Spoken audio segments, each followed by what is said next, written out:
Today, another new company for me. This is Acebeam, and this is the Rider RX. Acebeam wrote to me and said, hey, are you interested in checking out our light? And I looked at their website and I thought, your lights are gorgeous. They are really unique designs, as you can see here. And so I said, absolutely, let's check it out. I really like these lights because of this really unique design. I haven't seen this in really, well, any other lights. A lot of them have this sort of double body construction where there is this inner aluminum body and an outer stainless steel shell. And again, it just gives it a really unique look. And aside from the neat design of that, this light is the first light that's approved by who? Approved by the internet, I'm gonna say, you know, everything on the internet. But this is the first light that's approved by the internet for treatment of anxiety. That's right, throughout your Paxil by the Rider RX. Because this light, aside from being a flashlight, is a kind of certified, I'm gonna say again, fidget spinner of sorts. Because this light, you can just take and you can play with, as they say in their documentation, hours of enjoyment. The thing goes back and forth and up and down, in and out and back and forth, and you can just sit there and you can play with it for, again, as they say, hours. And it's just really kind of a fun little light that you can kind of play with. Good little time. Aside from the fidget spinner sort of it, the body, because it is that stainless steel design, does get a little bit fingerprinty, so you may also spend some extra time in that several hours taking it and cleaning it off. Also a possibility. But anyway, so there's that. Let's get back to the light. This light retails for $54.95. I'll put some links down below. You can check it out. It does come in two colors. This is the Sophisto Gray, and it also comes in a silver. This light is powered by an included USB-C rechargeable 14500 battery, puts out a maximum of 650 lumens, and up in the front there it's got a Nichia 219F LED, which puts out light at 5000 Kelvin. It's got a high CRI rating of 90, which means that the things that you're seeing are going to be pretty true to life color. They're not altered by the LED putting out a very cool or warm light. The light does incidentally come with a lanyard if you want to mount that back in here, if you're the lanyard type, but otherwise, this is the light, and let's just have a look at how it's constructed. On the back, there is the tail button. The tail button is momentary. We'll cover that in a little bit. Forward of the tail button is the pocket clip. The pocket clip is kind of big and ungainly looking, but because of the way it's designed, it really goes into your pocket quite easily. There's a good amount of space up here. It's not too tight. It slides right into your pocket there, and it is bi-directional.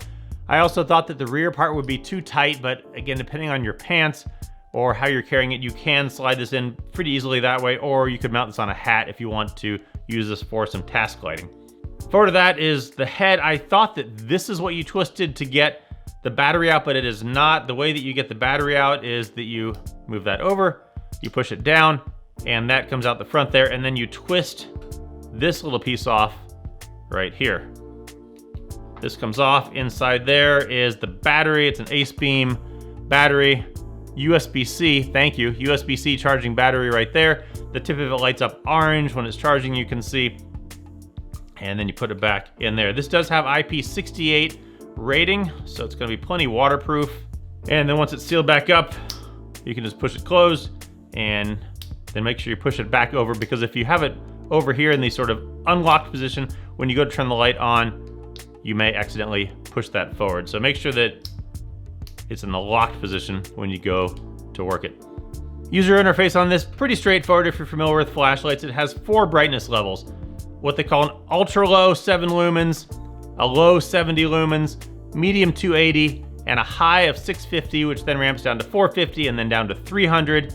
And it does have mode memory, so if you have it on the high, you turn it off, you leave it off for just a little bit. I'm not sure, they don't say how long, but then you turn it back on, it will come back onto that high. If you turn it back on quickly, it thinks you're trying to ramp through the brightnesses, so you need to leave it off for a little bit. Also, it does have the mode memory for if you are just half clicking. So there it is, turned half click on at the bright, leave it off, and it will come back onto the bright. Similarly, there it is on the low, just half pressed on, turn it off, leave it off for a few seconds, and comes back onto the low. You can obviously then click it on and click it back off. It does have an SOS, which this is probably not going to be your survival light, but the way to get to the SOS is to cycle through them, and it will then do the SOS. That's 450 lumens, and it will do that for 60 minutes if you happen to be stuck on some island with this light, and you can use that to signal. But I like that it's hidden. I like if they're gonna put these less useful modes on these lights, that they're hidden so you don't accidentally go into it. The run times on this do differ by the different batteries you might use. So if you use the included 14500 lithium-ion battery, you're going to get a different run time than if you use, say, a standard AA.